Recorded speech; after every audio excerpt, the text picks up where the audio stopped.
afternoon, everyone. My name is Alexandra Meadors from GalacticConnection.com, and this is the radio show program for tomorrow, which would be July 7th, I believe, 2015. We are actually on site at the East City Ranch, up with James Gilliland this last couple of, 4 days or so, and just having a blast. Learned a lot, experienced a lot, life-changing events for many of us here, and I thought this was an appropriate time to go ahead and take advantage of interviewing some of the people here. Today we're going to be interviewing Randy Cramer. Many of you know him. He's near and dear to many of your hearts and souls out there who are totally into the Galactic thing. But before we dive into that, I just wanted to remind everybody, please check out Galactic Connection's daily blog. It runs 365 days a year. You'll get a smattering of everything from spirituality all the way to quantum physics, and try to stay abreast of what's going on a daily basis. We also have the world-renowned implant removal series, along with my alchemy and a lot of other cool stuff. So just stay tuned, because there's a lot happening, and we will be used as a main conduit for the announcements. So I'm not going to waste much more time. Randy, and it's interesting because there's actually several of you that wrote into me and asked me to interview Randy, and behold, he and I both showed up at this event as speakers. So that ended up reuniting a very ancient relationship, I think, that we both realized. Sure seems that way. Yeah, it sure seems that way. So if you're not familiar with Randy, you can go ahead and check his website out. It's earthcitizenconsulting.org. He is revamping his site. It should be up and running in about a week or two. Oh, no, I'd say before the end of the week. Before the end of the week. Yeah. And so just bear with him. He's constantly reminding people that it's kind of in flux right now. And for those of you that are not familiar with his background, he is a captain in the U.S. Marine Corps. He's had over 20 plus years of active service. And I must say he's an enlisted officer, which is a hell of an accomplishment. And this is just kind of near and dear to my heart since I'm a military brat, as many of you know. And so what we're going to do is we're just going to kind of wing it today, because even I have had very little time to check out his background. All I know is the person behind all the stories now that I've hung out with him for the last 4 days. And I think the first thing right out the gate, and a couple of people had asked me this, is can you just explain how you functioned with your parents to get into this role? I mean, how would your parents dive from, oh, hey, Mom, I'm going into the military, to I'm patrolling Mars? Well, the first part of that is, essentially during my entire tour, they were unaware the covert ability for these programs to use time travel, so that, they essentially put you back right after they took you away. So what we call quantum dilation, which is if, I departed on 2:30 a.m. November 18th, 1987, which is the time and date, and then I came back 15 minutes later, but that was after a 20-year tour, call that a quantum dilation. So basically I come back, put back into a 17-year-old body. No one really knows the wiser, but then you're still left with all this psychological, emotional torment and these images of everything. Just at first, not the linear connector to make it all really make sense, because you have all this memory, you have all this emotion, you have all this trauma, and you even have these very real, vivid images of these experiences. But when you check that against your linear experience, you're just like, well, that's not in any kind of rational order. And it's that quantum dilation that kind of takes things out of that rational order, that until you understand that that's what happened, you can go, oh, and then really put things in the right linear direction. There's just a lot of confusion and self-doubt, and that comes from did I dream that? Am I tripping? There's just this kind of, did someone dose my tea this morning? You really have to ask all these questions, because you have to consider every single other possibility. Okay, so it was Conan Doyle and the Sherlock Holmes quote that, when you have eliminated all possibilities, no matter what remains, no matter how probable, that's it, because that's all you have left. So in this sense, it really is that process of elimination. Well, it can't be this, it can't be, what if it's this, what if it's that, what is that, and going on all those things, no matter how weird or irrational some of them may be, but you have to eliminate them all until you go, well, Those have all been eliminated. The only thing I've got left is this really weird thing that shouldn't make any rational sense, but if it's the only thing left, that's kind of like you have to start from there. And so at that point, it becomes still a lot more, well, is this really true? I mean, you're really just searching of, is this really true? Is this really true? I'm a skeptical person, even of my own experiences. So if I feel like that's my experience, I'm actually going to ask myself that question about 100 times before I'm going to be like, okay. Yes. Good point. Well, you must have been an absolute handful for your parents. Especially if there was a lot of emotional anguish in what you were doing versus where you were trying. Really, I was fairly self-contained about it and kept to myself about it. I think from a very young age I had a pretty good social intelligence, so like facial expressions, body language, that look of parental concern, so you say the wrong thing, and all of a sudden people are like, is he okay? Do we need to take him to the doctor? And so when you kind of have that feedback, you feel like, oh, I guess I shouldn't have said that. I don't want to worry anybody. I don't want that look of consternation and concern. And so I just kind of learned to keep to myself about it and not tell anybody about it. And did you have suspicions before you were 17?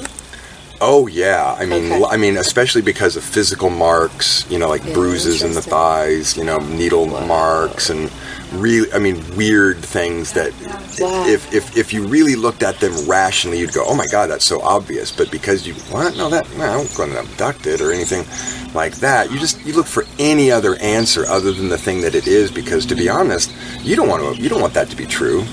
Who wants that to be true? Who wants that to be true? Like abuse victims. Who wants that crap to be true? Absolutely. I mean, I certainly didn't want it to be true. So it was really just a matter of like, keep asking the question, calmly going through this, like the central nervous system memory, cellular memory, and really ask all the parts of the body, is that the way you remember it? Is that the way you remember it? Is that how you remember it? And eventually, I would say just when you've asked that question 100 times and you haven't gotten anything but the same answer every time, well, that's a pretty good indication that you're hitting the jackpot there. That's great advice for a lot of the abductees. Yeah, sure. A lot of people who contact me who have these issues, I essentially lay out the map for them that worked for me. All I can say is, look, I don't know if this is going to work for you. I don't know if this is going to help you. This is what I had to do. Mm-hmm. So try this. Try that. And the people who I've been sorting stuff out with have been finding that in some cases it's just that simple. I've had many of these subjects, come to me and ask me questions, and I can just say, well, that's kind of textbook, so here's, your ABCD to deal with that. And most of them just go, oh, wow, that's so obvious. I wouldn't have thought of that. And I'm like, no, you wouldn't have thought of that. And you know what? I wouldn't have thought of it either until I had to work through it. Exactly. And the only reason I'm thinking of it is because I had to work through that crap. So, I'm suggesting maybe you should look at that. So you've mentioned many times about your specific genetic makeup and how that's determined your destiny. Can you go a little bit more into that?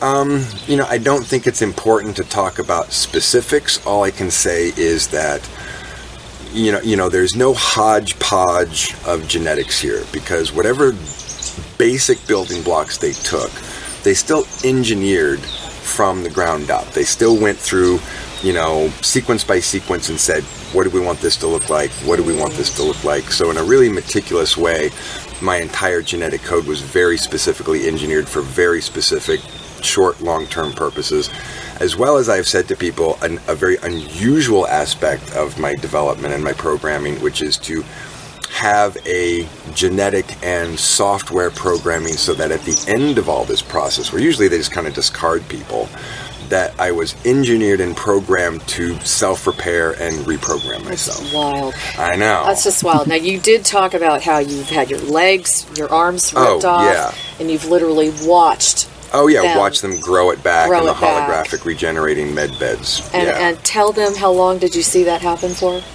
Just to regrow an arm. So let's just say, you've got an above the elbow, removal of a limb, and essentially they project this hologram that has cellular level resolution, so it's, down to whatever HD that resolution is, down to the cellular level, so that normally your cells would hit the oxygen here and go, oh, we can't go any further than that. But with that holographic arm, your body is tricked into thinking that there's still arm there. So it goes, hey, let's just keep connecting to these cells and these cells and these cells, and it just keeps going until it gets all the way down to the end and it regrows. Now, if, let's say the arm was still there, but it had been damaged, it was like burn, bam, blast, blast, blast, but the structure of the arm is still there. It's not gone, but it's just complete hamburger. Okay. Now that they project that holographic pattern over that, and instead of the arm regrowing, it now is dominant harmonic frequency resonance, so that perfect genetic model of a perfect arm, this cellular tissue just wants to conform to that shape. It just wants to harmonize to that, holographic geometric shape. And then essentially that damaged arm will just restore itself. So basically, to restore a damaged arm, it could take about an hour. It could take about an hour. Take about an hour. This could be a hamburger burnt to a crisp, crushed under a weight, but if the arm's still there, about an hour. Maybe 2 if it's really, really bad. But a full regrow, depending on the breaks, 5 to 6 hours, maybe 7. That's amazing. So So basically, you could get your arm blown off one day, end up in medical for the evening, and next day you're like, get your clearance, you're good to go, and you're back out in the field the next day. It's kind of like the football players where they just bring them in and they've just been beaten up big time. Oh, and they just shoot them up with all these drugs and put them right back out in the field. Oh, yeah. That's a little bit better, right? Yeah, that's absolutely what they did. It was just like, fix them, get them back out. That's crazy. So, they really want to, they've spent so much money on us as individuals. Yeah. They want to get their money's worth. They want to make sure they're getting every dollar. You're like the real incredible jets, the billion-dollar jets. Well, I asked the brigadier one time, like, what was you think the actual cost? Like, am I this $8 million man? And he's like, well, try $100 million man. Wow. I'm like, whoa. And he's like, look, when you think about the program, the time, the personnel, he says, the program that I was designed under was a program that had 300 subjects in it, young boys and girls, about a ratio 3-to-1 males to females. About a 75% were males and about 25% were females. I was going to ask you that. Yeah. And so, basically averaging the breaks of that 300, per person, he says it's, a little over 100 million each. Wow. And basically, no, when he told me that, I basically went, all right, whatever. So it doesn't matter to me what the cost is at that point. I don't care if it's millions, hundreds of millions. But they have a lot invested in each It's a one lot. of you. It's clearly that they have a lot invested, and that's why there's a 20-year tour, and that's why they fix everything, because you're going to keep using you. If you just, walked out there and got blown up in a week and that was it, oh man, what a waste of money, time, and resources that would be. So how long was your actual training in preparation for this? About a chronological period of what we would call, like, if you really just added up the minutes, hours, weeks, months of the training period, that's really like 12 years. Now, that's not training over a 12-year period. That's like a 14-year period with a quantum dilation of 12 extra years of training, if that makes sense. Wow, that does make sense. That's the way the military is. Yeah. So it's basically every possible scenario, every possible... We're clearly some of the most thoroughly trained individuals in the world, because they don't want to skip a beat. They don't want to miss anything. They want you to be prepared for anything. They really want you to be problem solvers. They don't want just, order followers that can't think, because... Resourceful. Well, yeah, what's the point of having something you always have to tell what to do? Correct. You need something that can think on its own. Excuse me. And, is going to problem solve and go, how do I fix this? How do I get out of that? How do I get victory here? Instead of just, what do I know now? What do I do now? They don't want robots. But people sometimes think that they're just trying to make robots. They are not, other than actual mechanical robots, but out of people, they are not trying to make robots. They want fully functional, fully capable, problem-solving, self-determined soldiers that can act on their own. That basically... crazy stuff happens and you're all by yourself. You're not going to panic and freak out. You're still going to figure out something. You're either going to get out, finish your mission, do or die, but you're not just going to go, oh, I'm all alone, and freak out. You're going to get it done. So do you feel that it's accurate to call you a super soldier if not, where does the misnomer come? There's this kind of definition, assumption of what a super soldier is. So sure. Are you in that same category truly? And how is that different from the MK Ultra folks? Sure. I mean, that's where I would say that the difference in terminology between sort of external civilian terminology and internal military terminology. For example, some people still externally in the civilian world still like to say UFO, unidentified flying object. We don't ever say that in the military lexicon. We don't ever say UFO. It's not even a term that we use. Stephen Gossett saying that to me. It's either unidentified aerial phenomenon, but mostly we identify pretty quickly whether it belongs to us, was made down here, or it belongs to somebody that made it up there. Now, once that distinction of where it came from is divided, then it's labeled as one of two possible things, which is a extraterrestrial vehicle, or an ETV, or an alien reproduction vehicle, or an ARV. So basically, there is no unidentified flying objects. We either identify them as ARVs or ETVs, first of all. Sure. And so, or if it really is unidentified, then we'll call it an unidentified aerial phenomenon, call it a UAP. But nobody uses the term UFO. And I guess it should be important to know this. I mean, maybe some people don't know this. That in the early 40s and 50s, the public, the newspapers, no one used that term either. It was all flying saucers, flying discs, flying saucers. That's right. And it was the Air Force that basically came out and said, no, we're going to call them unidentified flying objects. We don't want flying saucers from space. We don't want people to panic. We're going to call it an unidentified flying object, which is one of the most slick linguistical judo tricks that anybody could have thought of, because they're not unidentified. They're identified. Yes, that's and definitely true. The tricky one, which is really a definition of aeronautical physics versus gravitic physics, they do not fly. Flying, they hover, they levitate, they do all of these other things, but they do not fly. Flying is an aspect of aeronautical physics that an airplane, a helicopter, something that is using aeronautical lift uses. That's something that flies. Something that hovers does not fly. So the reason they created that term is so people involved in research projects and reverse engineering projects, if they had to come in front of a congressional hearing and get asked, do you or anyone you know have participated in projects involving unidentified flying objects? And then the person being asked could, in absolute truth, not lying at all, say, no, I have never heard of any such thing whatsoever, because there are no unidentified flying objects. They don't fly, and they're identified. So it's a complete made-up term to throw people off the track and allow someone to basically tell the truth in the face of questioning, but that truth is still a lie and a deception because they're not unidentified and they don't fly.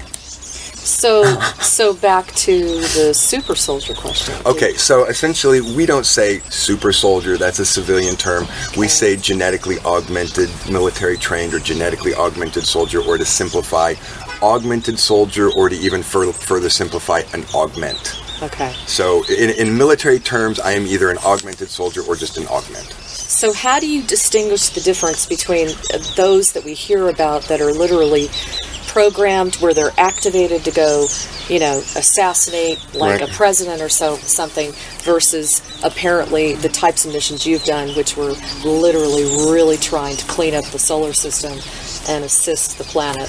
Right. Well, the first distinction you kind of make is the difference between a military-trained subject, a military-trained augment, versus an intelligence community-created augment. Mm-hmm. Those are two very, very different things, because if it's made by any of the programs in the intelligence community, it's not going to be governed by any of the legal protocols that the military is obligated to abide by.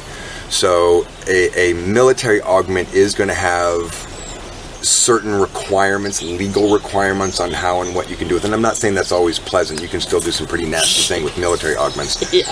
But basically an intelligence augment is just going to be kind of anything, everything that you could want it to do. And that's not a nice, it could be really terrible, horrible kind of things that you could want to do with that person.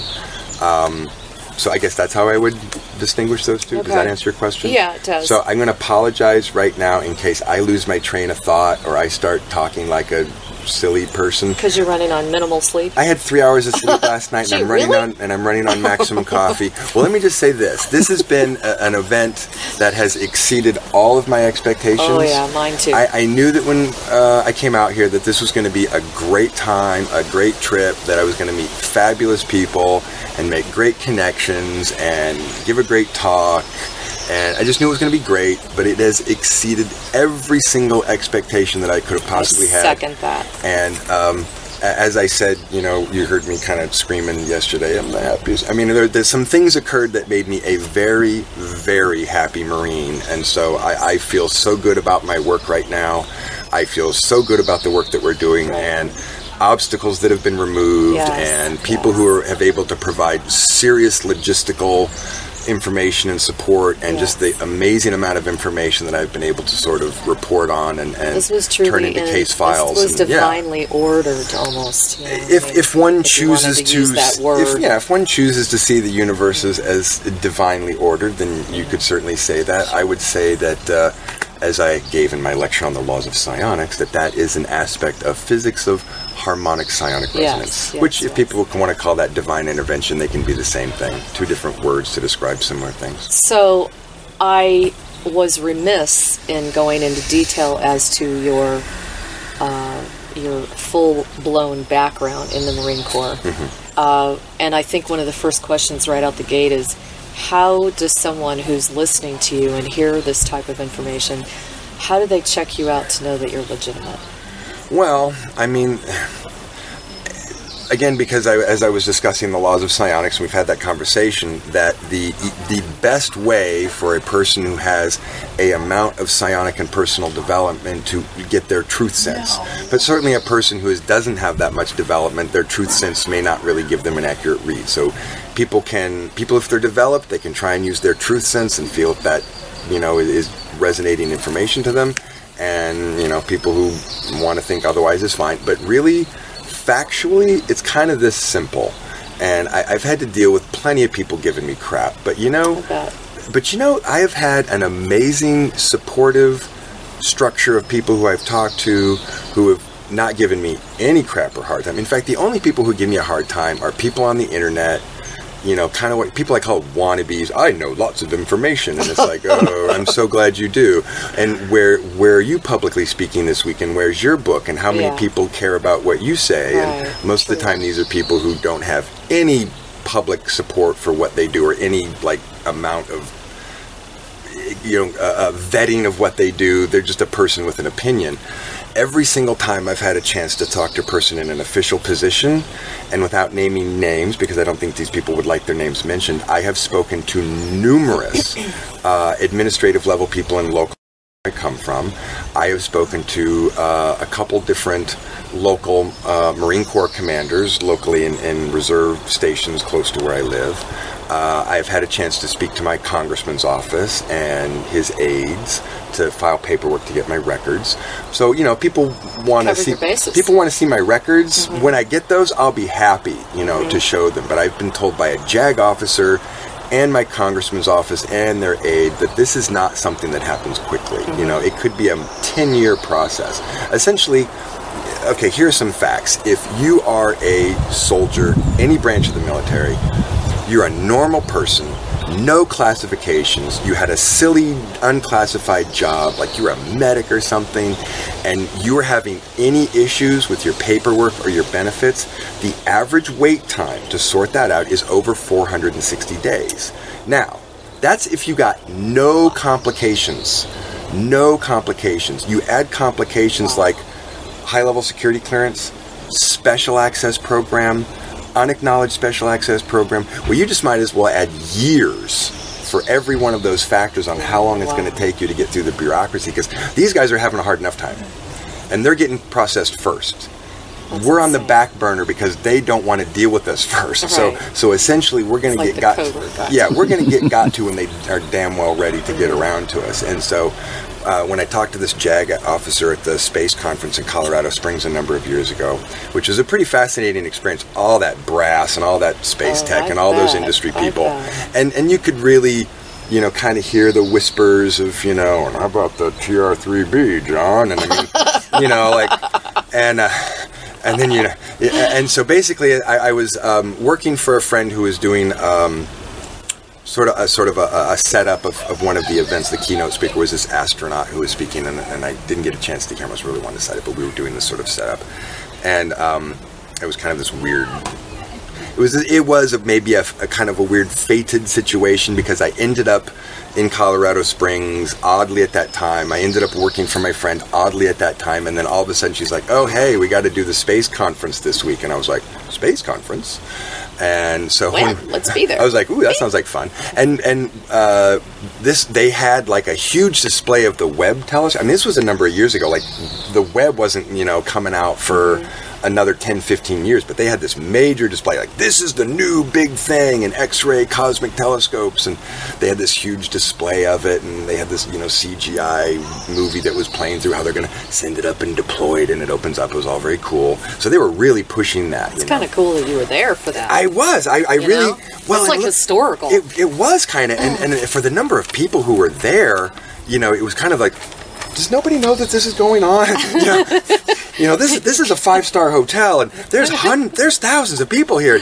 They've got booths and all their stuff. I mean, does everybody know what's going on? That's wild. And so essentially, as I was walking around in the building, looking, you know, I was really watching for the patches and badges and pins and so forth. And I saw a guy. I was like, oh, he's a JAG officer. And so a Marine Corps JAG officer essentially said, excuse me, if you know, to have a minute, you know, I just can ask you a quick question. And he was, sure.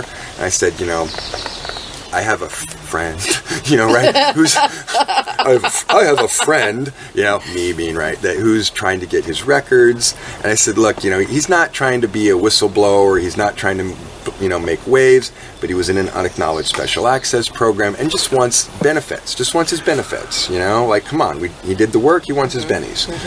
And is there anything we can do? And he said, yeah, absolutely. He said, but here's what you need to check with your friend about. He says, you know, you need to make sure that your friend is willing to do this for no less than 10 years is when they commit that much time. Wow. And he said, because can you get over that? It could easily just not get done in any less amount of time. So he said, as long as your friend is willing to wait as long as or more, you know, 10 years or more to sort through this process, then that's insane. Then, you know, then go for it, go through it. But if you're not willing to wait that long, you're going to waste time getting into it and abandoning. Just you got to be willing to give that much time, because it could take that much time. And he explained it's because of that layering. You know, it's like if you were in an SAP, you know, 5 years minimum. You're in a USAP, 10 years minimum. You know, so it just could, crazy. it could just take a really long time. So, but here was the other thing he said that really clarified something for me. It was one of those things that it was completely logical, and when he said it, it made complete sense. But like so many other things that are completely logical and make sense, if you hadn't thought of it before that minute, you just didn't think of it. And so when he mentioned this, I was like, oh, aha. And what he said was, he said, look, with an unacknowledged special access program, you have a security clearance that grants you access to that program and access to information to that program. So he said, let's say it's Friday afternoon at 3 o'clock. You're being exited from the program. You've signed off all your papers. You've turned in all of your special equipment, special uniform, anything that's particular to that security clearance. You've signed off. There's the door. You go out the door. Bye, everybody. And you shut the door. He said, if, you know, 1 second after you shut that door and you say, oh, I forgot something, and you turn around and you say, hey, I need to know such and such, and they'll go, what are you talking about?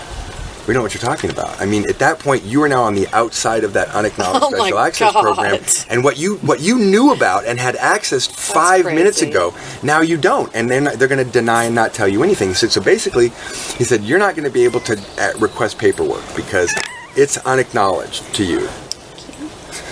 And there's no way that they'll give you that information, because you walk in and say, hey, I was in this program. I want to get my records.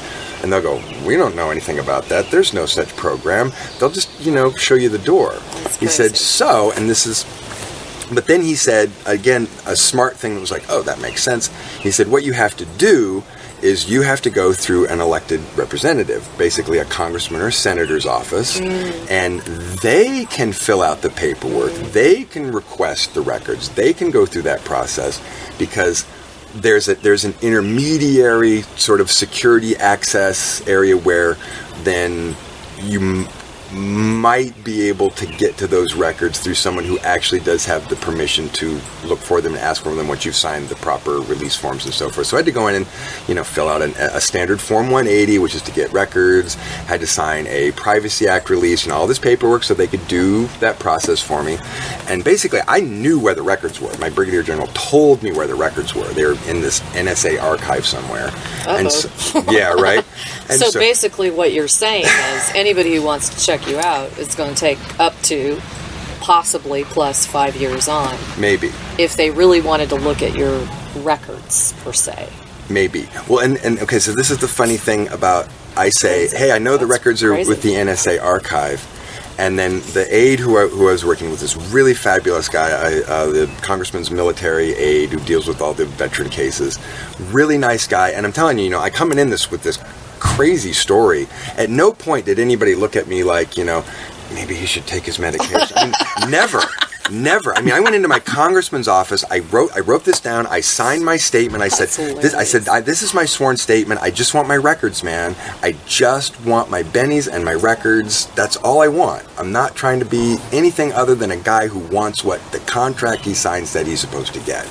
I fulfilled my end of that contract. How about we make sure that they fulfill their end of that contract? This is a legal contract in which both parties are obligated to fulfill their obligation. I fulfilled my obligation to that contract. They need to fulfill their obligation to that contract. So in that process, at no point did I get the brush off, did I get, this or that. They were the nicest, most straightforward. And I really was getting the impression were really curious and wanted to know more and were kind of jazzed to see if they could get access to this information. But I also got the impression that they knew this process enough to know, like, yeah, this is not going to be fast, this is not going to be easy, this is not going to be fun. But what was funny is I said, okay, they're at the NSA archives. I know it. So let's go look for it there. And he was like, well, we can't do that. I'm like, what do you mean? I said, well, there's a process. He said, if we don't go to the National Archives 1, and then if we don't go to the National Archives 2, and then if we don't go to the Manpower Management Support Branch, and all these other potential record-keeping agencies that could have it, he said, and he's the one who told me this, he said, look, if we don't go ask all these other people first, if we go ask the NSA and say, hey, we want to see these records, they're going to say, well, did you ask the National Archives 1? Did you ask? So basically, if you skip the order, they're going to tell you to go back to square one and go through the order anyway. So it doesn't matter that they've got it. Yes. They want you to ask everybody else who doesn't have it in order for you to have all the paperwork that says they don't have it, they don't have it, they don't have it, they don't have it, they don't have it. So you guys got to look for it. Then basically they go, well, okay, I guess we do have to look for it now. So there's that process. But here's the other thing that I started to feel was a problem, was I kept saying, look, come on, I know we got to go through this, but who's next? When do we get to the NSA? And this is, certainly at a period of time a few years ago when I started this, and I think we're still kind of in this period where people are terrified of the NSA. And I don't just mean civilians and citizens. I mean government personnel, elected officials. Wow. Because the NSA has such this power to get up your butt with a flashlight. Like, who wants to knock on their door and get their attention? Mm-hmm. Like, what are you knocking on my door? What's going on with you? You don't want that NSA flashlight up your butt, because they might find something and they might go, oh, we found this. Why are you... it's essentially this very threatening, bullying, well, we know this now, and what about that? And we've got some evidence and pictures of you. And, really just as soon as you start saying, hey, I got a constituent who needs his records, if they don't want to really follow the law, well, they're going to go with a bullying tactic of some kind. So I was really just getting the impression that the main problem was no one wanted to go knock on the NSA's door. So as much as they were like, yeah, let's go through this process, when it came to going to the NSA, it was like, I don't want to go to no one wants to do it. No one wants to go and knock on their door and make them be accountable to the stuff. Did you? Well, we're still in that process. And essentially, here's where I've been left in that process, is that I'm now at a point where my congressman's office and the aide have kind of made it pretty clear that they said, look, we're kind of at a stuck spot. And again, I won't mention the guy's name because he certainly doesn't want the attention. Yeah, but he was so cool, and he said, look, we're at this place where in order for us to proceed, he said, and again, I want to emphasize this, we are not saying we disbelieve you. We are not saying that we don't think that you are a sincere individual who has every right to file this paperwork and look for this record. I mean, there was a tacit, acceptance without admitting, we believe you. No one really said, we believe you, but it was like, we don't think you're lying. We don't think you're deceiving us. We don't think you're doing this to get any kind of weird attention. We believe that you are sincerely trying to get your records, and we would very much like to help you with that. But we're at a point where you're going to have to start submitting legal letters from a lawyer. God. In order to push this down the road, in order to kick this can down the road, you're going to need some lawyer power, And I was like, oh, okay. And so part of the problem, and there is a complication of both. Attorneys who don't want to touch this, they don't want to they don't want to rub elbows in this kind of. Well, yeah, they don't want to make the NSA mad either. But the other problem is, do you have any idea how many qualified attorneys in this area of searching for record keeping that there are? I can tell you without naming their names, there are 3.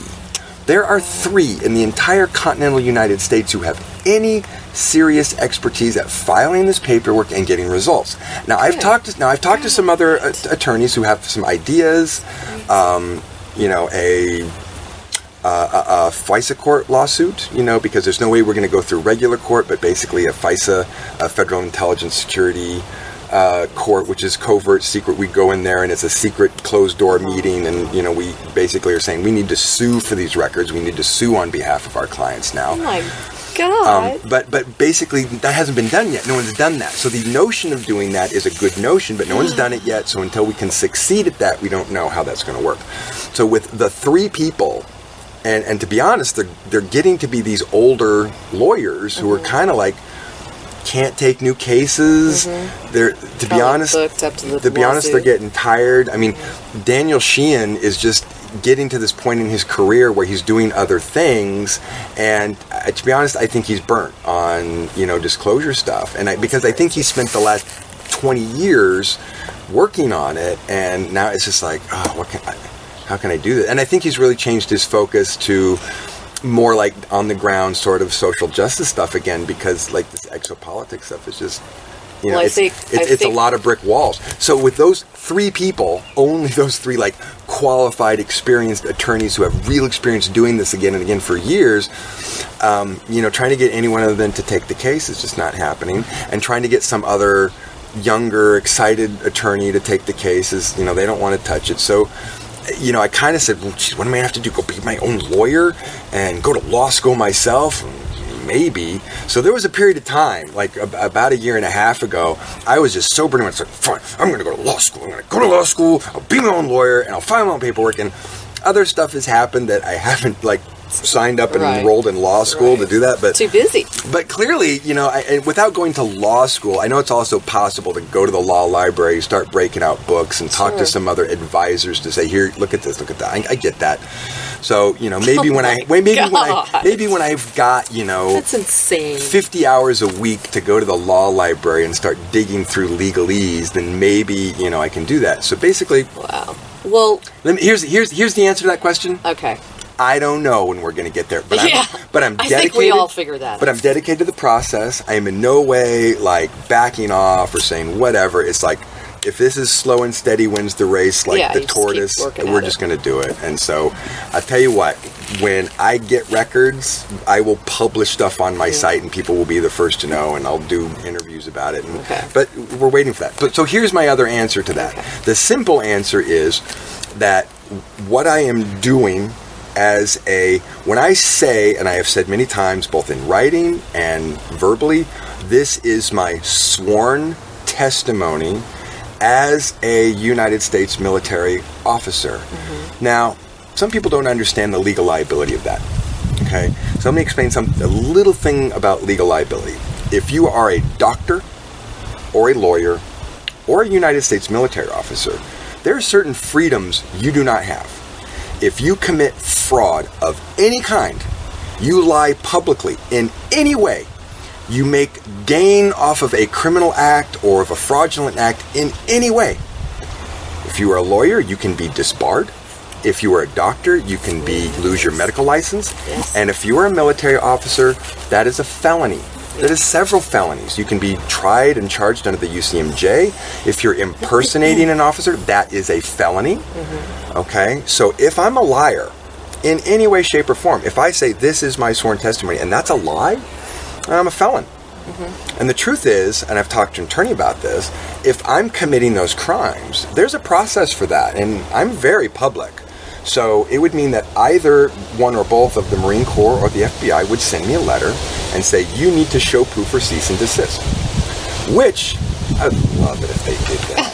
Because basically, then I would have the paper. I was going to say, you'd get the paperwork, then, right? Well, then I would have that paperwork, but then I could say, great, you guys want to me to show proof? Then let's have a hearing. Let's set up the hearing. Let me get my JAG representation. Let me get my paperwork to file. Let's go ahead and do it. And then that opens a door that then they have to allow me a JAG representative. Sure. They have to let me file. It'll speed up the process. Well, and it will essentially allow something to happen that they don't want to happen. They don't want to accelerate that process. So if I were truly breaking the law, if I were truly committing a fraudulent, felonious act, I would have received letters by now. I would have received hey, you need to... I would have also received, I think, way more negative feedback from real military officers and real Marines. And you know what? I have not. I have not had a single military officer, a single Marine look at me and go, "You're full of crap." And in fact, it has been the opposite. It has been the opposite. Every single Marine I have ever met has given me a Semper Fi, slapped me on the back, and said, "Thank you so much." And I'm telling you, if other Marines can smell Marine on me, well, trust me, you can smell Marine on okay, that should be good enough for that should be Marine. Good enough. Thank you. No, I'm serious. Yeah, you are. That should be good enough for people who understand the law and legal liability. I cannot be legally doing this if I'm committing fraud. Yeah. So I realize for some people, if they don't understand the legalese, that may not resonate in their brain to understand that. But anyone who understands legal liability understands that I cannot be lying or committing fraud without cuffs being on me and all kinds of crap happening. Well, and I wanted that out of the way. No, thank you. I appreciate that. So I'd like to clarify that. That it's important for the entire, spiritual ufology conspiracy community to get the legitimacy of what you're doing. So let me now say that this, just real quick. If I was making up this story, it would make so much more sense to me to just say, "Well, I'm a sergeant," because that doesn't carry the same legal liability of saying I'm an officer. I would say, "I'm a sergeant," because then that could slip under the wire. But this instant that I say, "No, I'm standing firm in what my highest rank, what my security clearance, what I earned my bars." I didn't get that given to me in a Cracker Jack box. I earned that. I clawed my way up from the bottom. I am a Mustanged officer. I started at the bottom, clawed my way up to Sergeant Major, and got my promotion, got my officer candidate school, and I earned those bars. So anyone who thinks otherwise, bring it. Okay? Trust me, he's serious. Okay, well, let's shift gears. Yeah, absolutely. Let's talk a little bit more about your cruising through the solar system. Yes. Because that's what everybody really wants to hear about. Yeah, it's fun. And you've talked about 17 plus years where you were literally in a war situation on planet Mars. Right. 17 years, 3 months, 14 days, 22 hours, who's counting? Yeah, exactly. He knows it to the minute, basically. So during that very long period of time, are you at liberty to share what was the ultimate agenda and what was the ultimate victory? I cannot in any way, because I just don't know what the ultimate goal was. Okay. As a soldier on the ground, very rarely are you ever going to have so true. What is the real goal here? I would suspect from everything I've learned since that the goal was test military technology for an advanced cabal military-industrial complex, which is manufacturing all this very, very advanced space-age war weaponry to sell to other spacefaring species. Because because people may not understand this, we make stuff. Yes. As manufacturers, as builders, as assembly liners, we make precision, great equipment that other people just can't make. So we're great replicators and builders and makers of things. Well, but great replicators. I mean, we're good at taking a protocol, making an industry process, making an assembly line, training people for those protocols and making those things, having quality control to make sure that we make good products. We've been doing it for a very long time, and we're very good at making good products. So replicators are completely not out of the question. They're totally legitimate. They're completely in today's society. They're just not here on the ground floor yet. Absolutely. So I would say the main goal was probably just the continued development of military technology for the sale of that military technology to other folks. And also the medical advancement, I would imagine. Yes, and how they were able to put the bodies back in. Absolutely. That essentially that medical technology makes every single aspect of current medical technology we have completely Dark Ages obsolete. Wow. Pharmacology, invasive surgery, X-rays, MRIs, all of that is antique Dark Ages technology compared to these holographic regenerating medical beds. They are... Which are non-invasive. No, non-invasive at all. No pain. No pain, right? Non-invasive, no drugs, no messing with your body chemistry, just telling your body, oh, keep growing, or, repair this. It just tells your body to fix it using this cellular resolution holographic technology. It's pretty incredible. How cool pretty is that? Incredible. So you said there were 300 of you. In the original project that made me, correct, Project Moonshadow, when I was a child. Moonshadow. Okay, so and were you fully cognizant of what was going on while you're during that training period, or was this when you were kind of traveling in and out of ships and time? No. I mean, yes, but no. I would say that I was still very cognizantly aware of it. It's just because, again, when you kind of the next morning, you wake up from this dream state where if they took you away and then brought you back, that gap when you were, I'm asleep, they take me, I go do something, they bring me back, I'm asleep, and I wake up and, that part of you that's like, you remember it, you feel it, but your first inclination is to go, no, I didn't get picked up by a spaceship. I just had a weird dream. Oh, that was a vivid dream. Wow, I woke up and I really felt like a bullet, man. I was just... And I had a bruise on me? I mean, I woke up really feeling it, And so you just really... That's so true. Again, rather than accept this more difficult, traumatic kind of explanation, you'd rather just go, oh, that was a weird dream. So while I knew what was happening, I could remember what was happening. I remembered the training, which was weird, because let me tell you, it's weird at like 11, 12, 13 to have all this really advanced military and survival training, and just not understanding that for some reason you are not like your friends at school. Like, you are not doing things that they do. You are not interacting with them the same way. 13. Okay, and this very funny thing happened, and it's not like, I'm not trying to brag when I say that this is what happened. I'm in the 7th grade, and I got in a little conflict with a fellow schoolmate over, his girlfriend. And, basically he was standing there kind of, having this verbal confrontation. And so it's like, and I basically, dude, I'm not going to fight you.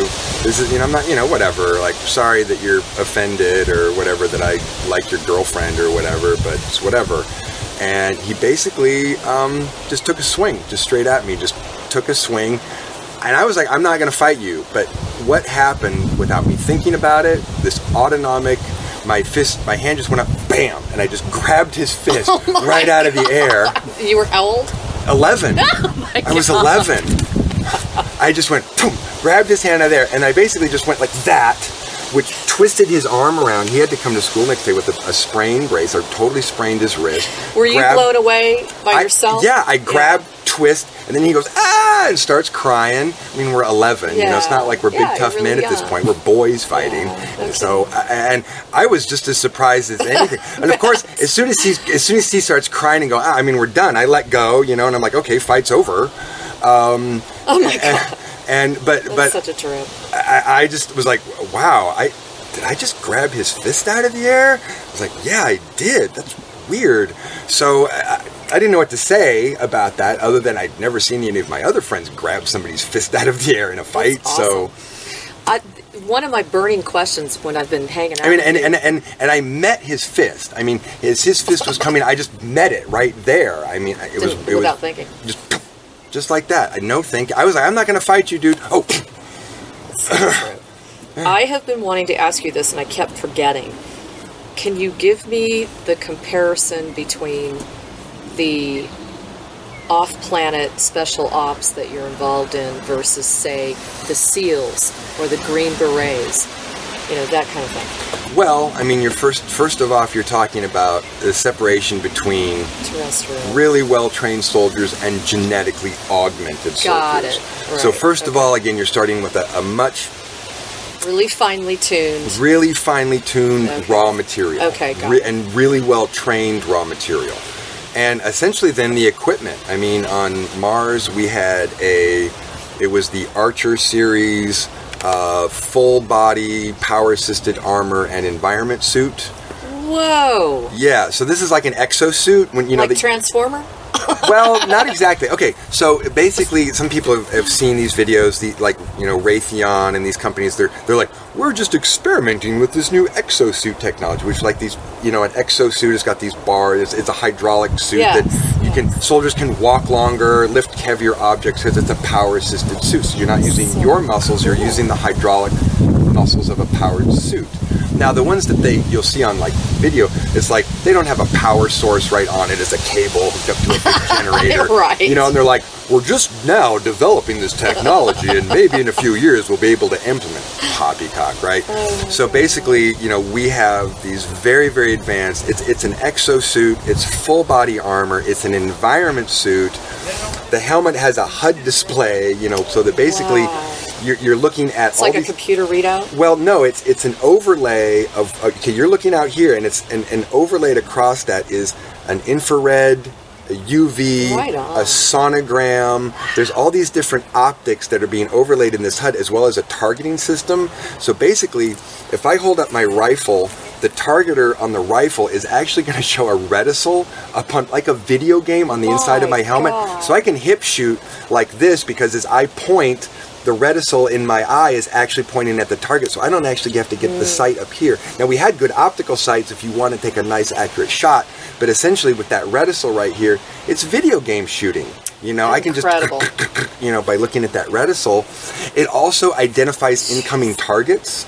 It has the ability to identify incoming projectiles, like it highlights them and lights them up and shows them coming in like a long ways off. So you so you can see a bullet. You can actually see a bullet coming for you 1,000 yards away. Now, to be honest, because it's lit up in the HUD, like when you see that coming, you can move because you see it way out there. And even though it's flying towards you, you have a second to dodge a freaking bullet, because the heads-up display is actually showing you where it's coming from.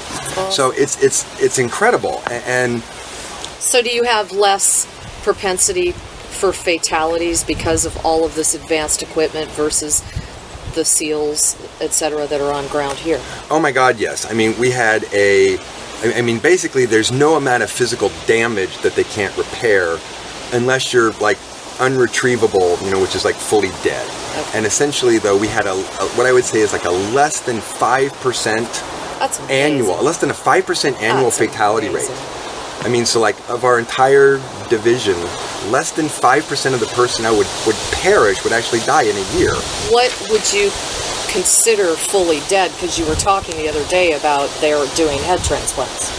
Right. Okay. So essentially, it's about electrical activity in the brain and your silver cord that connects. Yeah, that connects to the whatever other dimensions. So it's their time. Basically, it's kind of even cheating that. They can even really do these things that cheat. Is it your time?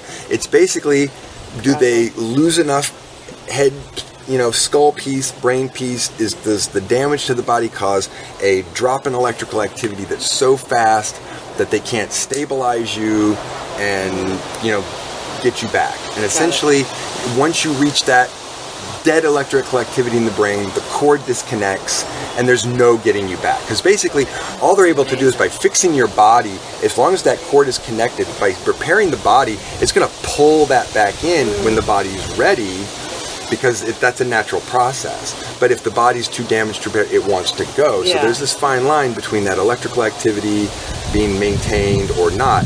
So they basically can cheat death in so many different ways. That's crazy. And I would imagine, Randy, that the medics, there's got to be a standby crew of very advanced, not only equipment, but medics that are highly trained for this type of operation. Oh yeah, absolutely. So they're probably readily available. Yes. Now, when you were on Mars, you said 17 and a half years, and we were talking the other day about how you do agree that the solar system is basically clear, right? Our intelligence sources would indicate that is very true. So yes. You guys hearing that? We've essentially the Solar Warden, Radiant Guardian fleets, which I know there's some confusion about this. So I think, let me explain this. Some people say Solar Warden, Radiant Guardian, is it the same thing? Is it a different thing? So in the same way that our naval fleets here on the ground in the ocean, we have a Atlantic fleet, a Pacific fleet, a North Atlantic fleet. I mean, they're divided into fleets so that one admiral isn't responsible for too many ships that are too far away. Sure. You don't want the Atlantic. Makes sense. Yeah, you don't want the Atlantic, admiral trying to decide what's happening over here in the Pacific because it's just too far away. So my understanding is there's some arbitrary dividing line that splits the solar system in half, and the one fleet on one side is the Solar Warden fleet, and the fleet on the other side is the Radiant Guardian fleet. So the Radiant Guardian Solar Warden fleets are essentially the equivalent of a Atlantic fleet, Pacific fleet.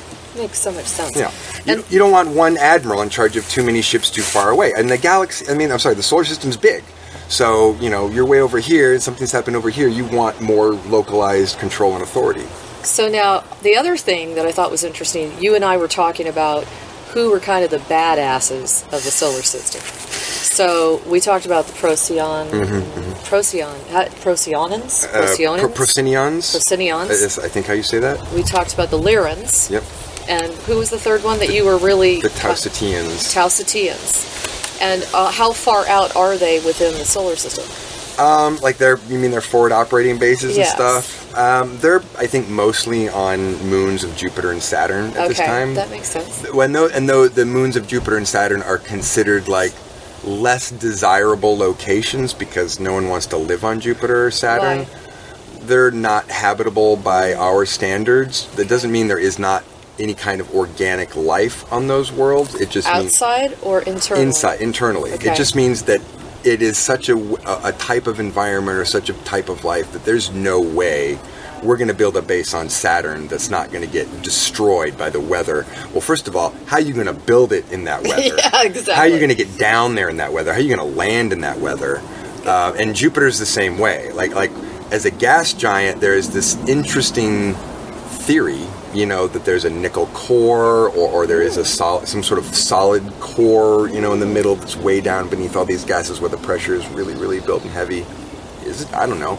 Well, Jupiter's definitely so big that the gravity and the pressure would kill us. I mean, there's just no way any human being could ever survive on Jupiter. Even if you had some kind of bubble encapsulated city, you'd get into that pressure and get into that gravity and you're just dead. There's just that is a greater force in the laws of physics than we could ever be sustained by. So these moons, which have some, what I would say is more like small life, not like a sentient form, microbial mats, microorganisms. Let's see which one is the ocean one. I always forget whether it's Io or Europa, which has the ice all over it and has the ocean underneath. Okay, so they got fish and different kind of aquatic life. But what else do they have? I don't think that they have an advanced civilization down there. And the other one, which doesn't have the ice, which has an atmosphere, but it's not conducive to you and I walking and breathing. It's just so different that if you had the time or resources to build a base there, it'd be very safe because no one really is going to want to come visit because there's really the environment is too otherwisely difficult to mine or explore. So you're kind of safe there from anybody. So you're basically the furthest out that the military has gotten is Saturn. Pretty much, no? No. We've gotten all the way to the edge of the solar system, for sure. But we haven't really set up particular bases there to hang out. We're more geared to the bases closer to where the Earth is. So everyone will have to forgive me because I always forget. I get Titan and Triton confused. Okay. One is a moon of Titan, not Neptune, and the other is a moon of Neptune. Right. So there is a base on the moon around Neptune. Well, I forget again. Okay. I apologize whether that one's Triton or Titan. Around Neptune, there's a base there, and essentially, they have these large, fields of these microbial mats and these microorganisms, and maybe in a few million years they might have mice or squirrels or birds. I mean, something that's very, very primitive still, but it's going to take quite a while before anything develops there or evolves. So, the other, there's been quite a few pictures. Just a really quick question. Where they've shown like a rooster or a squirrel right. or whatever crawling across Mars. Is that realistic to you? Yeah, absolutely. Okay. No. And interestingly enough, I know some people would expect that somehow on Mars there would all be this really weird alien life that's nothing like anything we know on Earth, when the truth is, whatever connection Earth and Mars have goes back a long time. Whoever the Earthlings have been for, hundreds of thousands of years, and whoever the indigenous Martians have been for thousands of years, there's been a lot of back and forth. We have similar environments, similar atmospheres, similar biology. And we've actually brought animals back and forth between both Let me put it this way. We don't really call... Okay, so we didn't have zoology classes, so that's a digger. That's a bird digger. That's a tunneler. That's a little furry digger. That's a lizard digger. I mean, basically, they're digging in the ground. They live in these little bushes. But, they're like little Tweety birds, like we see here, little, like finches and oriole. I mean, I can't really say that their patterns are like, but they're little birds. They have little lizards, these little squirrels, little rodents, some bigger lizards. I mean, it's very similar. A lot of really similar animal life, and the plant life is really similar. But I won't say it's anything exactly like here, because it's not. Right. But it is not so weird and alien that it's foreign. It's really like almost like I'd call them two sides of a coin. They're really that similar. Do you agree that you can breathe on planet Mars without wearing any Totally. Okay, I've heard that as well. It can be thin and difficult, but no, absolutely. It's about 700 millibars pressure, and depending on where you are, equatorial, north-south, temperature-wise, but that's, totally, absolutely. So, sorry for that. We had a little bit of a break there. So, Randy, tell me in your words of all the kind of action that you've seen, what would you describe as one of your fiercest battles? Oh, wow. Okay. That you could share, that isn't breaking, your clearance. Okay. That would have an ultimate good ending story for all of us? Maybe a good purpose? Well, I mean, that's like a big victory. Stop. A big victory. Well, let me tell you right there. Stop adding conditions on that. You're making it less and less likely that I'm going to have a story that matches those requirements. So. Okay. How about your fiercest moment? Yeah, I mean, I can do that, but there's so many. It's war. It's not often pleasant. Right. Victory is so. Cliche. Well, contrived sometimes. Yeah. We won.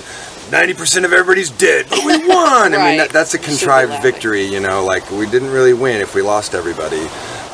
So I would have to say that it was the day it would be the day that I berserked. So the Viking warrior berserk, this is a very interesting historical concept. When I experienced it, there was no question of what was happening. I mean, there was no what's happening here? I mean, it was clear, oh, this is the berserk. Oh, holy cow. Wow. So you've heard about this before. You were aware of this. I had heard of it, but when it happened to me, when I did it, it was so, it's such you go through this amazing physiological change. Your body really goes through some kind of intense internal chemical, hormonal, energetic, and your whole body shifts your temporal frequencies. And so basically what happened is I was, we were in a tunnel, and we had sort of gotten separated, and there's kind of a maze of tunnels, and I was, got separated, and I was like on my own, and this was not cool. I mean, you do not want to be down in a cave somewhere on your own. Yeah. Like, that's just nobody watching your back. Basically, I was just like counting the minutes until I'm dead at that point, right?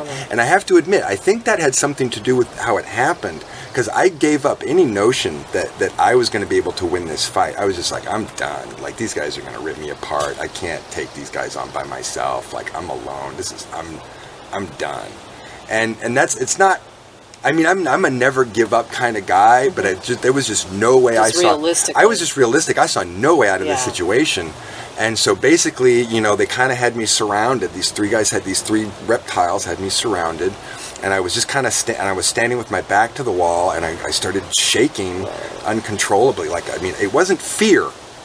It wasn't fear, but it was like an adrenaline rush almost. But it was also like it was also what I would have to say is this sense of, if I don't do this, I'm going to die.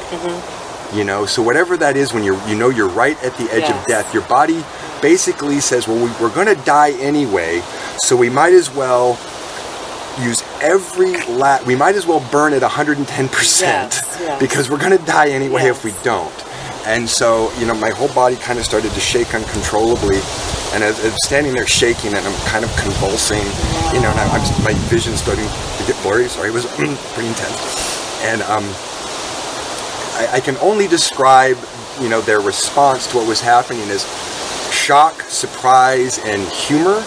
They kind of saw what was happening, and they kind of stopped. Instead of just taking me out at that point, they stopped and were watching me kind of shake. Oh my God. And what I can only describe is them looking at each other and laughing. Oh, look at that!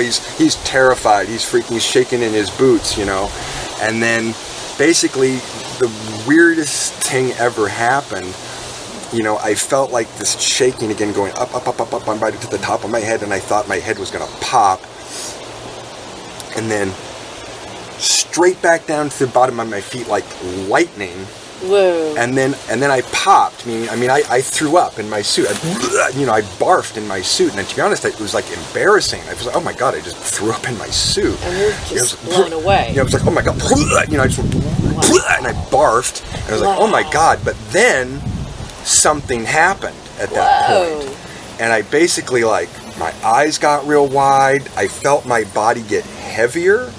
All of a sudden I felt like I weighed like an extra 1,000 pounds. I felt like I was made out of stone. Whoa. And they went from, kind of standing there laughing, and all of a sudden they were frozen. It's like they weren't moving. And I stood there for a second and then watched their eyes looking back at each other in like slow motion, like they were doing this. And I was like, what in the world is happening? You slowed time down. You change your temporal coefficient, so you actually speed up. So it appears as if they are going slower, but I'm actually moving way faster.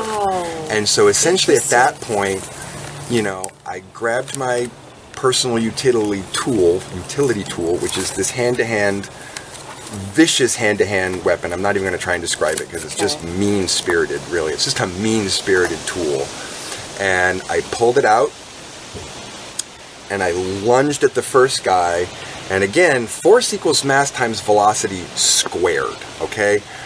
I don't know what speed I'm moving at, but temporally I'm moving much, much, much faster. So one lunge at this guy with my personal utility tool, and his head came right off his shoulders. And then his buddy looks at me, his eyes pop open, surprised, and without even skipping a beat, my hand came the other way and took his head off. And then the third guy basically is a couple steps back. He starts to turn, he's like, I'm going to run away, but he's moving so slow. They just did another leap forward, lunged, and then took his head off. And then I stopped, and my whole body started to shake again, oh God. And then I hit the ground, and I barfed again. I threw up again. Sure. And at this point, my head is throbbing, like someone has just clamped a vice around my head, and I have this massive headache. I'm sick to my stomach. My whole body is still like, oh my God, what just happened? But I stand up and I'm looking at 3 dead, headless bodies. And you're going, how did that happen? And I went, how in the world did that happen? And basically, without thinking too much further, I just turned around like the way I came and just ran until I ran into my unit. And, they were like, oh, this way, we got the way out, and we bailed out. And basically, I made it outside. And then I dropped, I passed out. Wow. When I Sorry. Okay, I'm done talking about that. Yeah, no problem. Okay, so let's move on to, you said that after Mars, you had a very interesting, kind of not so exciting, exhilarating time just kind of patrolling the solar system. Can you describe for us what an SOP day was? How did you get up? What did it look like? What did the ships look like? What does it feel like to be cruising through the solar system? Well, so comparatively to, what we might say the excitement of life on the ground, which is a lot of adrenaline, a lot of physical fighting, a lot of sweating, a lot of bleeding. I mean, it's really very raw and physical and, down to earth, except down to Mars, right, I guess. But you're very, on the ground with it. And it's a really different experience. So in some ways, being a pilot on the Nautilus was almost like a vacation. It was like, sweet, I got the skate job now. Needed it. Because basically, you're in a controlled environment now. No elements, no heat, no cold. Nobody trying to stab you, or set you on fire. Right. Just this nice, quiet ship to do your job on, and your fellow pilots and your air wing commanders. It's all very pleasant, and so you get up to a pleasant alarm, and you're an officer. You're officers. No one's shouting at you anymore. No one's like, get up, let's go. Like you only do that when you're enlisted people. When you're an officer, they come by, okay, time to go. I mean, it's a nice, polite knock. Let's go, everybody. Time to get to work. Totally different deal, right? And so basically, you get up, you shower, you have breakfast, put on your uniform, and then you muster down at the hangar bay, and you meet with your air wing commander, and he's got your daily orders of where sector you're patrolling. You get in your fighters, you launch out, and basically you do a square with a crisscross pattern. So you kind of go here, here, here, here, and then cross, cross, cross. Interesting. So that's the cover pattern when you're doing a sector. And so basically, as kind of like I say, sort of adrenaline exciting that life on Mars was, in some ways the tedium, even though I loved this tedium, the tedium of being a pilot on the Nautilus was, hey, what are we doing today? Patrol. What are we doing tomorrow? Patrol. What are we doing later? Patrol. What are we doing next week? Patrol, patrol, patrol, patrol, patrol, patrol, patrol. Like, that's all you do.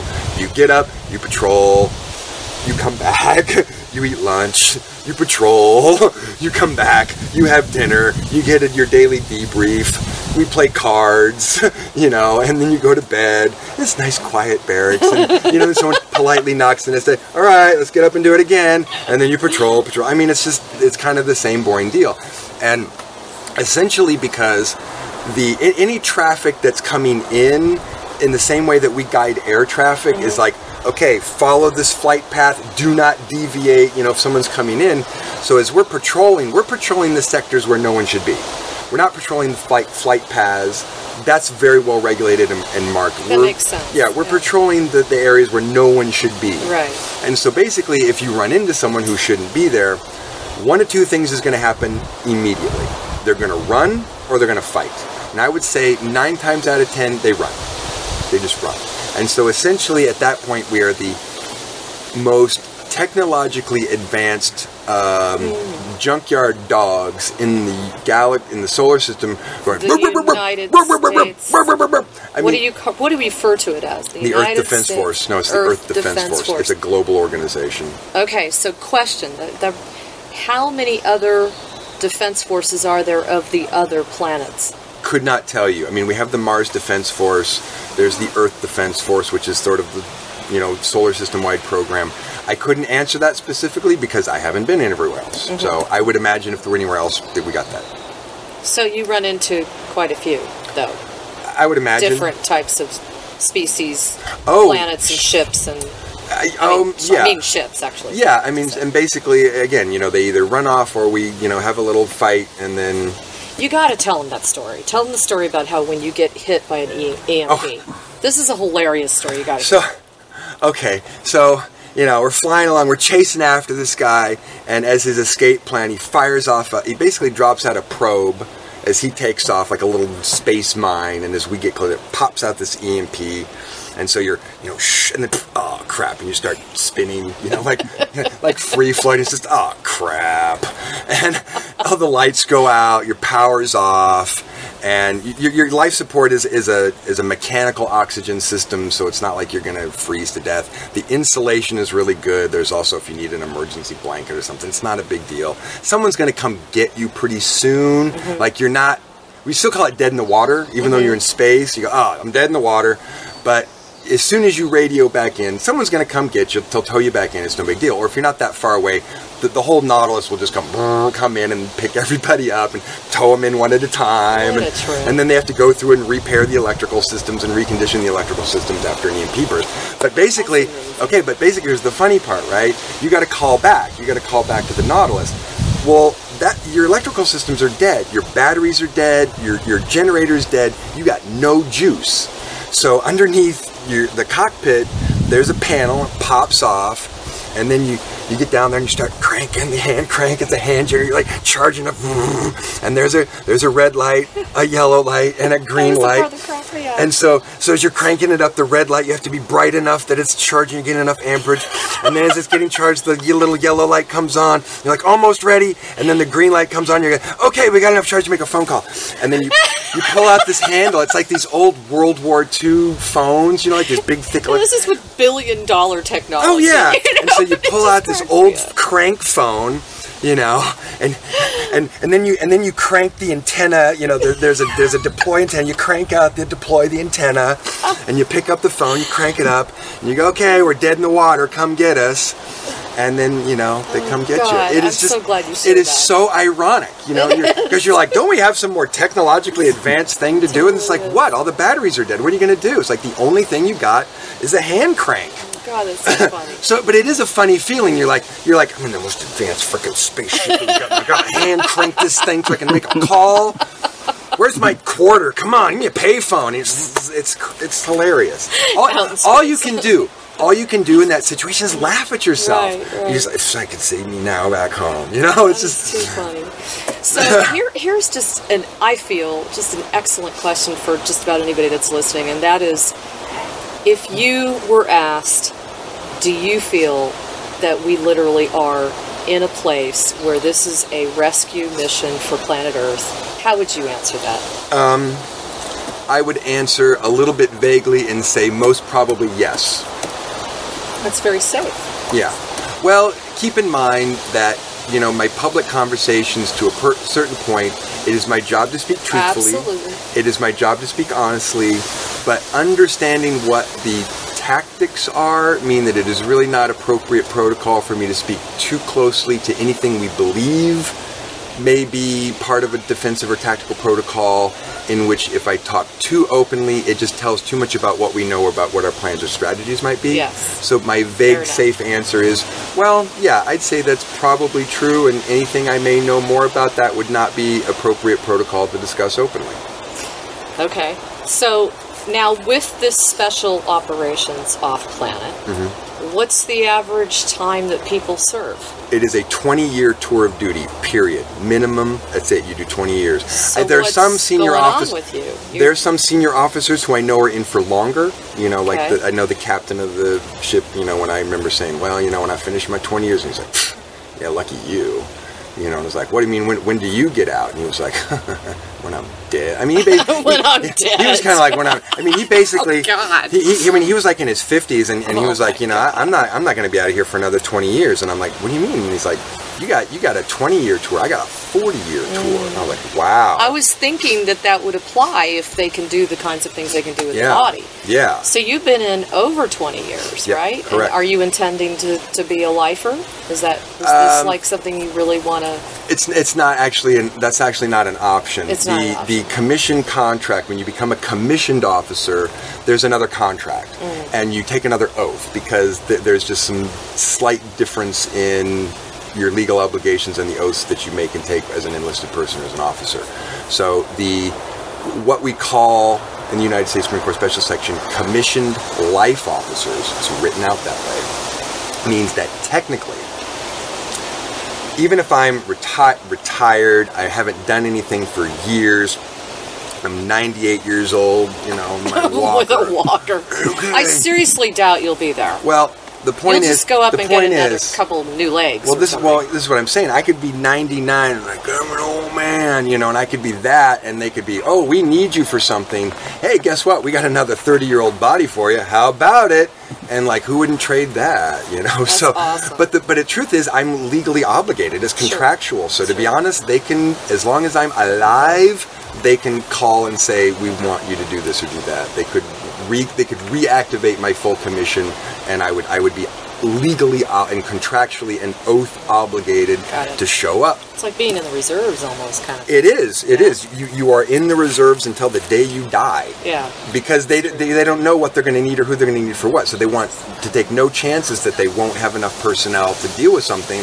They want to make sure that if they can reacquire maximum personnel for any emergency situation, that they can. So that totally segues into my next question, which is all about, I love to hear your take on what is really going on with the harvesting of souls on the planet. That you can talk about. I hate to say it, but I'm sorry, I don't think there's anything I can comment publicly about that at this time. Other than that, we know it's a thing that happens. We are concerned of the illegality of it, and there are investigations and so forth to work the problem, but it's a complicated problem, and really that becomes an inappropriate protocol to discuss an open investigation. I'm totally honoring that. Yeah. So, just shut me up if it's crossing that line. And I've had to kind of start playing this balance. The more information I get, the more of a balancing act I'm having to play, because I'm having to, I kind of wouldn't mind talking about that, but is it safe? Not for me safe, but is it safe? Is it safe for personnel who are doing that job and doing that work? Is it safe for them for me to talk about that? And if I feel like I'm in any Especially way, those that are trying to extract the souls out of the abducted areas, whatever. Yeah, if I'm in any way endangering other personnel, other Marine, I have to say no. I'm sorry, I can't talk about that. So sorry, can't talk about that. Sorry.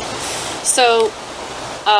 Now the other thing that I really wanted to know about is the involvement between the on-ground military, and the involvement with the off-planet military special section. Right. Is there an absolute no man's land between those, or are you overlapping in your missions and assignments and that sort of thing? Are you working cohesively together, or do you feel that it's really totally its own entity? I think that Richard Dolan's use of the term breakaway civilization is completely appropriate to use here. That there is a widening gap. Joseph wants to see you in the kitchen. There is a okay, I'm sorry, that just blew my train of thought, whatever I was saying. I'm sorry. No, that's no problem. So, is there an actual overlay between those? Okay, thank you. Okay, right. Now back to it. So, no, I would say that there is an ever-widening gap to try and put those forces farther and farther and farther away, so that this one becomes the breakaway civilization and this one is...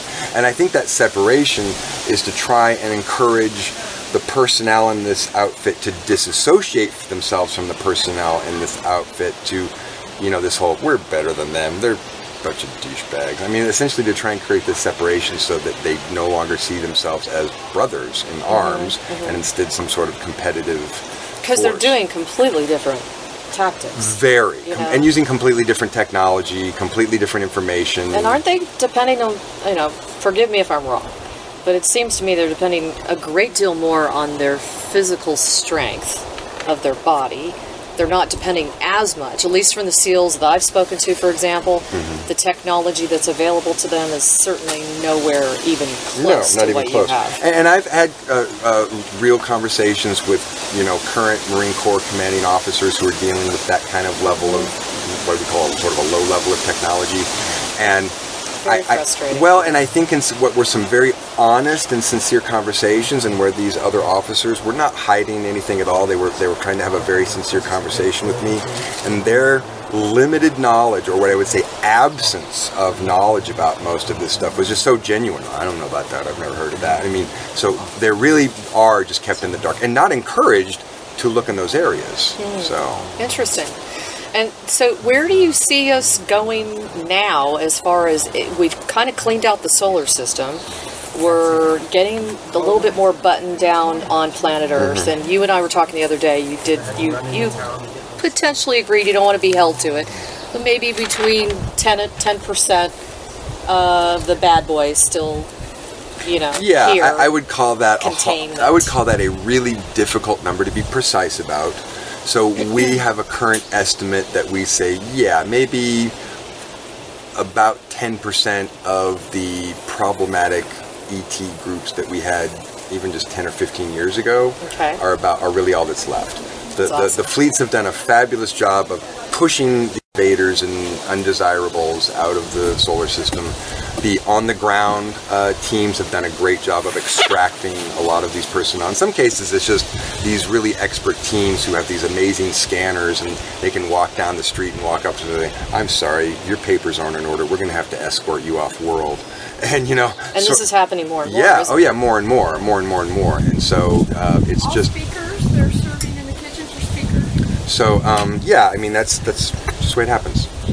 So do you also feel that we're getting to a place where the number of alien intruders, and I hate to use that word alien, but do you feel like it's gotten down to a very specific species? No. I think, in fact, what we're learning is that we have sort of a new category of species that we're dealing with, which we're calling the jackal species. This is more than one group that it's really kind of... These are species who have evolved from sort of scavenger species, so that they have no desire for global domination. That's a waste of time and energy and money for them. Oh, good. However, they'd love to send an expedition, and in a moment of weakness, like a jackal, so I would call them the jackals, run in, grab an arm, grab a leg, rip a chunk off, and go. Essentially, if in a moment of weakness they can come in, grab water, materials, minerals, slaves, protein, whatever it is that they want. Wow. If essentially, and like pirates, if they essentially can make that pay for the trip, then it's worth it to them. If they get enough stuff to say, "Hey, we paid for the trip," then that counts. And so we're not worried about them taking over the world. We're worried about, a level of weakness in the fabric of our society, allowing them to come in and just essentially do a lot of damage that we're going to just have to do a ton of damage control to fix. It's just going to suck. So. And do you feel that, is it possible, probably, possibly, likely, that some of these species are in fact actually abducting aliens, taking them to their own home planet and using them as a slave? Oh yeah, that absolutely happens. I mean, the food chain, as we kind of call it, is, you're wherever you are in the middle of that ladder. I mean, there's the whatever's above you and whatever's below you, and it's, again, not uncommon from an evolutionary standpoint for certain species to just take advantage of, holding hostage or enslaving other species to do their work for them, because essentially, who wants to work for themselves? Are the Earthlings basically kind of like a targeted species because of our history? No, we're just vulnerable. No, we're just vulnerable. No? We're just vulnerable because we still are psionically emergent, and we're not really sure, how to understand good, bad from these beings that we can't really read their intention. So we're vulnerable. We're really gullible. We're so gullible. Very naive. And this sort of, dangle, basically dangle the shiny thing, and we'll go running after it. And essentially, we're just very gullible. And so it's easy for people to just allow themselves to be used or manipulated or even kidnapped and even agree to be kidnapped. You know, if someone comes down in their big ship and says, "Come on, everybody, it's an evacuation plan. We're going to take you to safety." And then you get on and it's a cattle car and you realize you're going to the slave mines, you know, and it's Right. like, but once you're on that ship and you're out of the solar system, like, you're out of our jurisdiction. Sorry. We can't come get you. We can't, I mean, Which sorry, is even bye. more of a reason why we need your sort of force team up there. And do you also feel that there's been some success in the human species on the ground floor starting to understand this new, they're referring to it as the event, okay? They're also referring to it as a possible, alien landing. It's a big mass production, that kind of thing. There's so many different variables that are out there. Do you feel that most human beings are more receptive these days to that possibility of mass landings? The polling data suggests that. Because I would imagine the military would be very on top of that. Yeah, I mean, the polling data suggests that people are more accepting of the notion of extraterrestrials, that the government's keeping secrets and that they could show up any minute. Yeah, no, I think that we have a curve of polling data to show that those numbers keep going up and up and up. And you being off-world, checking the space environment, if something like that were to happen where, let's say it was an alien species that was not beneficial, would you be involved on a terrestrial level? Or is there still that demarcation where you stay there in that jurisdiction and there's military troops on the ground that are going to handle a terrestrial situation? That's a specific question about jurisdictional jurisprudence and investigation powers that would be inappropriate protocol for me to discuss. So again, No sorry, problem. that's just No, that's okay. That's just too specific of a question about something that's again could provide intelligence that could bring harm Not to a what problem. we're doing. So yeah, Not I a just can't problem. answer that. Just, like I said, I can't help it. Sure, Questions come out of my mouth. Sure. So at this point in time, I mean, I know we're coming to the end of this this interview, and we're certainly going to open it up I'm to starving. a lot of the people. I'm ready for lunch. Yeah, we're going to open this up to a lot of people. Please go ahead and send your questions in, and Randy and I can do another interview, maybe a Absolutely. Q&A or No, something. be happy to. Where we can really funnel in on some of the really specific areas that we're all curious about. But is there anything you can close this with as far as, what do you feel it's looking like in the next, say, 3 to 6 months? I know you're not predicting, Yeah, but, sure. do you feel like there's anything that we have to look forward to? Oh, yeah, of course. I think that there's no question that we are in a war with us, ourselves, as Earthlings against other Earthlings. Do we want to consider the cabal still Earthlings, or are they just living on Mars? I mean, but again, humans against humans, we're still having conflict amongst ourselves. We're also still warring with potential ETs that we're not on good terms with. So here's, as a Marine, what I have to say about any militarized conflict. It's over when it's over, and not 1 minute before. So, and the other simple part of that is I know a lot of people say, oh, well, the bad guys are in control. Or something, well, the good guys are going to win. And it's like, let me simplify this. If it was true that the forces of evil, forces of darkness, were strong enough right now to win, it'd be over. If the forces of light and goodness were strong enough to win right now, it'd be over. So if either one of them was in a position for immediate victory, we would not be having this conversation, we would not be in this conflict, it would be decided. So the fact that we were still in a conflict, the fact that we are still engaging and fighting means it's not resolved. Correct. It's just not resolved. It's a chessboard with many things happening, pieces are removing, and when it's done, when the king's knocked over, it's done, but not until then. So who knows what's going to happen. We're on this curve of, again, what I sort of call the inevitability of this is going to happen next week, next month, 2 weeks. I mean, why are we still bickering over time frames and like everyone's running right now? But you know what, people, get used to the fact, to understanding that we don't know when this is going to happen, but it's going to happen. And I'm sorry that people don't want to hear that answer. It's inevitable. Everybody's impatient. Everybody wants it to happen now, but you know what? Because it's been a long road. Practice your patience, people, and just realize that we're getting there. And everything that I see here and with my command, we're getting there. But we're going to get there when we get there. Like, you get on the car and you're with your parents and you take a trip and you're, are we there yet? Are we there yet? Are we there yet? Well, stop asking when we're there yet, because we're going to get there when we get there. Or someone might say, I'm going to turn this car right around if you won't stop. Okay, I mean, we're going to get there when we get there. So everybody, please support Randy Cramer. He's at earthcitizenconsulting.org. And again, I hope that just with some of the questions that I've asked, you can see that even though as a military officer and soldier, he's seen battle, a lot of us don't want to hear about it or talk about it, you can also see that he is completely, totally a human being who's in his heart, who really wants to serve and assist. And I can honestly say it's been an honor meeting you. From one military brat to another military officer. It's been my pleasure, Alexandra. Yeah, Thank you very much. Outstanding. I look forward to our next ability to have a pleasant conversation. Absolutely. My pleasure. Okay. Take care. Everybody check out galacticconnection.com. We'll see you on the other side next Tuesday, 3 to 4:55 p.m. Pacific. Lots of love. Here to serve. Love you. Take care.